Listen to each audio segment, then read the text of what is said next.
بسم اللہ الرحمن الرحیم۔ عزیز طلباء، آج کے اس لیکچر میں ہم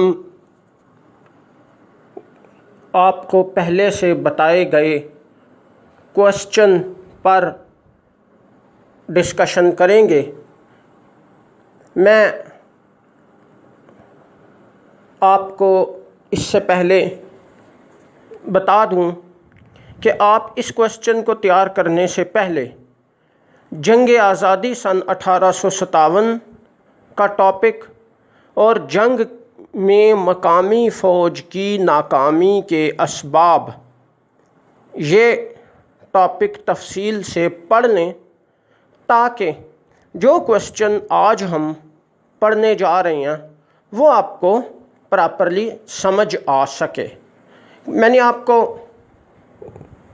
گزشتہ لیکچر میں کوشچن بتایا تھا، میں وہ رپیٹ کر دیتا ہوں، آپ بے شک نوٹ کر لیں۔ جنگ آزادی میں ناکامی کے بعد بر صغیر جنوبی ایشیا کے مسلم معاشرے پر مرتب ہونے والے سیاسی، معاشرتی، معاشی اور مذہبی اثرات کا مفصل جائزہ پیش کریں۔ اب یہی کوشچن مختلف نوٹس اور کتابوں میں آپ کو مختلف الفاظ میں ملے گا، آپ نے اس سے بالکل بھی کنفیوز نہیں ہونا۔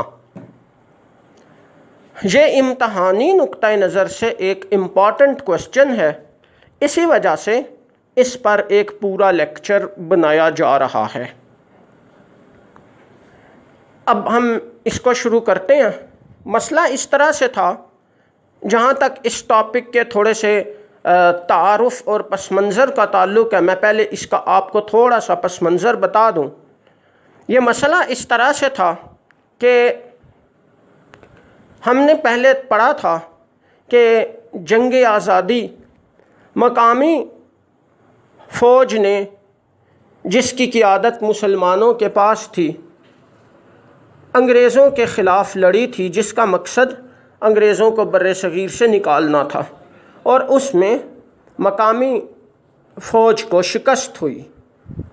اب اس شکست کے بعد بر صغیر جنوبی ایشیا پر انگریزوں کا قبضہ قطعی طور پہ مستحکم ہو گیا۔ اب ان حالات میں یا اس صورتحال میں، اس بہت بڑی اور عظیم تبدیلی سے بر صغیر جنوبی ایشیا کے مسلم معاشرے پر بہت گہرے اثرات مرتب ہوئے۔ وہ کیا اثرات مرتب ہوئے؟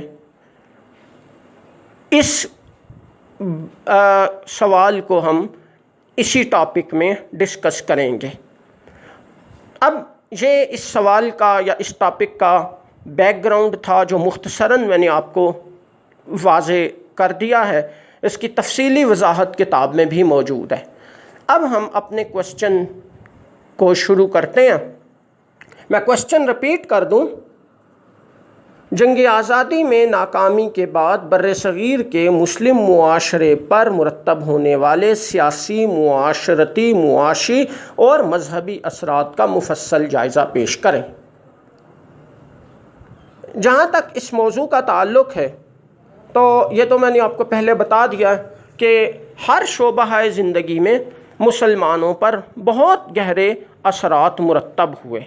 اس حوالے سے ایک دو باتیں آپ اچھی طرح ذہن میں رکھیں، جو کہ ان ہیڈنگز میں تفصیل سے آئیں گی۔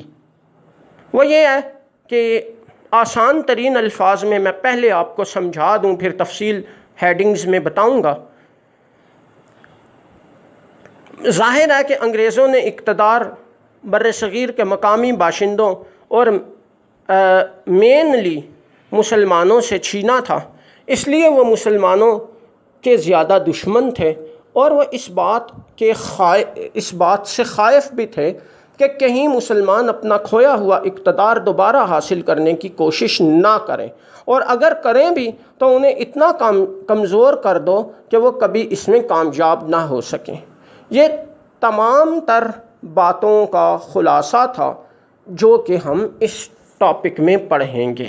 اسی مقصد کے لیے انگریزوں نے مختلف حربے استعمال کیے، جن میں ہندوؤں کو اوپر اٹھانا، ہر شعبہ زندگی میں ان کو ترقی دینا، اور ہندو مسلم مخالفت اور فسادات کو بھڑکانا بھی شامل تھا، تاکہ ہر حوالے سے مسلمانوں کو کمزور تر کر دیا جائے، تاکہ انگریزوں کا اقتدار مستحکم تر ہوتا رہے اور ہندو مسلمان آپس میں لڑتے رہیں، تاکہ انگریز کسی خطرے سے انگریزوں کی حکومت محفوظ ہو جائے۔ یہ خلاصہ یا روح ہے اس پورے ٹاپک کی، جس کو سمجھ لینا بہت ضروری ہے۔ اگر یہ چند باتیں آپ سمجھ لیں تو آپ کو یہ ٹاپک بہت اچھی طرح سمجھ آ جائے گا۔ اب ہم ان اثرات کے متعلق ڈسکس کرتے ہیں جو کہ مسلم معاشرے پر مرتب ہوئے۔ انتہائی مختصراً اور آسان ترین الفاظ میں آپ کو سمجھانے کی کوشش کروں گا، تاکہ ہر اسٹوڈنٹ بآسانی اس ٹاپک کو اچھی طرح سمجھ پائے۔ اب سب سے پہلے ہم بات کرتے ہیں سیاسی اثرات کی۔ تو سیاسی طور پر جو اثرات مرتب ہوئے، ان میں سب سے پہلے قابل ذکر بات ہے مسلمانوں کی حکومت کا خاتمہ۔ ایسا تھا کہ بر صغیر میں برائے نام ہی صحیح، لیکن جنگ تک یا جنگ کے آغاز تک بہادر شاہ ظفر کی حکومت قائم تھی، جو کہ مغل خاندان کا آخری بادشاہ تھا، اور اس کی بادشاہت کو سیاسی حوالے سے اہمیت حاصل تھی، کم از کم رسمی حد تک ضرور، لیکن مکمل طور پر اس بادشاہت کا خاتمہ کیا گیا اور اس کے متعلقین کو قلعہ معلیٰ سے باہر نکالا گیا، اور اس سے یہ بات واضح ہو گئی کہ مسلمانوں کے اقتدار کا اب مکمل طور پہ خاتمہ ہو چکا ہے اور اس کی بحالی کی بھی کوئی صورت موجود نہیں ہے۔ لہٰذا سیاسی طور پر یہ مسلمانوں کے لیے ایک بہت بڑا اور منفی اثر مرتب ہوا اس تبدیلی سے، جو کہ مسلمانوں کے لیے بہت زیادہ اہم تھی، کیونکہ یہ تبدیلی صرف حکومت کی تبدیلی نہیں تھی، بلکہ ہر شعبہ زندگی پر ہر شعبہ زندگی کے حوالے سے مسلمانوں کی اجتماعی اور انفرادی زندگیوں پر انتہائی منفی انداز میں اثر انداز ہوئی۔ اس کے علاوہ اب تک برٹش ایسٹ انڈیا کمپنی کی حکومت قائم تھی۔ ایک قانون کے ذریعے، جسے 1858 عیسوی کا قانون عرف عام میں کہا جاتا ہے، جس کا پورا نام گورنمنٹ آف انڈیا ایکٹ 1858 یا اردو میں قانون حکومت ہند 1858 عیسوی تھا، اس کے مطابق برٹش ایسٹ انڈیا کمپنی کو بر صغیر سے واپس بلا لیا گیا، اور برطانیہ نے یا برطانوی حکومت نے براہ راست بر صغیر کا انتظام سنبھال لیا، اور برطانوی ملکہ کے اقتدار میں براہ راست بر صغیر آ گیا۔ بر صغیر برطانوی سلطنت کا ایک صوبہ بن گیا، اور یہاں مستقل نوعیت کا ایک نظام حکومت قائم کیا گیا، جس کا تفصیلی ڈھانچہ ہم آگے چل کے پڑھیں گے۔ یہ بات اس حوالے سے قطعی طور پر اہم تھی کہ ایک عظیم سیاسی تبدیلی رونما ہو چکی ہے، اور اب مسلمانوں کے لیے حکومتی حوالے سے کوئی مستقبل بظاہر موجود نہیں یا نظر نہیں آتا۔ یہ مسلمانوں کو دبانے کے لیے ہر شعبہ زندگی میں بہت زیادہ اہم ثابت ہوئیں۔ ظاہر ہے کہ مرکزی سطح پر مسلمانوں کے اقتدار کے خاتمے سے صوبائی سطح پر اور علاقائی سطح پر بھی مسلمانوں کی سیاسی حیثیت بری طرح متاثر ہوئی۔ مسلمان سابقہ حکمران قوم تھے، لیکن اب ان کی حیثیت جو ہے وہ ایک انتہائی قابل رحم اور بے آواز طبقے کی تھی، جو کہ انگریز حکومت کے سامنے کوئی بڑا اثر و رسوخ نہیں رکھتا تھا۔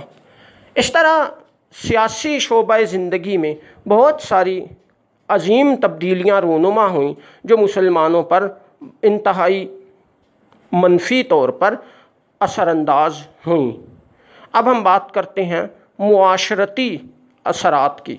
تو معاشرتی سطح پر بھی تمام شعبہ زندگی میں مسلمانوں کو پسماندہ رکھنے کی بھرپور کوششیں کی گئیں، ان کو ہر شعبہ زندگی میں پیچھے دھکیلا گیا، اور یہ کوشش کی گئی کہ دانستہ طور پہ ان کو ایک حقیر قوم کی حیثیت سے اجاگر کیا جائے، تاکہ ان کی عزت نفس آہستہ آہستہ مکمل طور پہ ختم ہو جائے اور وہ کبھی بھی ذہنی طور پہ انگریزوں کا مقابلہ کرنے کے قابل یا اس پوزیشن میں نہ ہو سکیں۔ ان کے لباس، ان کی روایات، ان کے تمام معاشرتی آداب کو بہت زیادہ منفی انداز میں پیش کیا گیا، اور ان کو مکمل طور پہ نفسیاتی اور ذہنی محکومی اور غلامی کے دائرے میں دھکیل دیا گیا۔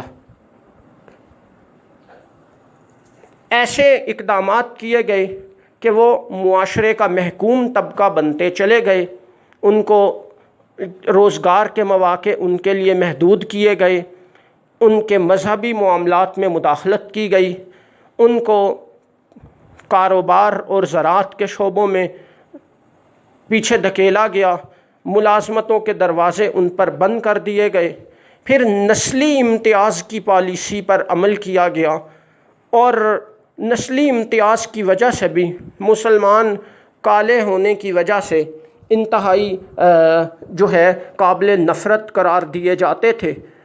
یہ تمام تر چیزیں مل کر مسلمانوں کے لیے معاشرتی زندگی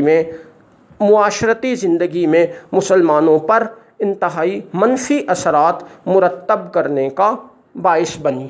ان کے علوم و فنون، ان کی روایات کو مسخ کیا گیا، مسلمانوں کی تاریخ کو مسخ کرنے کی کوشش کی گئی۔ اس طرح بہت سارے انتہائی غلط اقدامات کیے گئے جن سے مسلمانوں کا معاشرتی وقار مجروح تر ہوتا چلا گیا، اور ان کو ایک محکوم طبقے کی حیثیت سے بر صغیر میں دبا کر رکھنے کی از حد کوشش دانستہ طور پر کی گئی۔ اس کے بعد ہم بات کریں گے معاشی اثرات کی، یعنی اکنامک۔ پہلے ہم نے بات کیا معاشرتی یعنی سوشل، اب ہم بات کریں گے معاشی یعنی اکنامک کی۔ یہاں میں اس سے پہلے آپ کو یہ بات کلیئر کرتا چلوں کہ یہ تمام جو ہیڈنگز ہیں، تمام تر جو شعبہ زندگی ہیں، ان میں جو مسلمانوں ان کے حوالے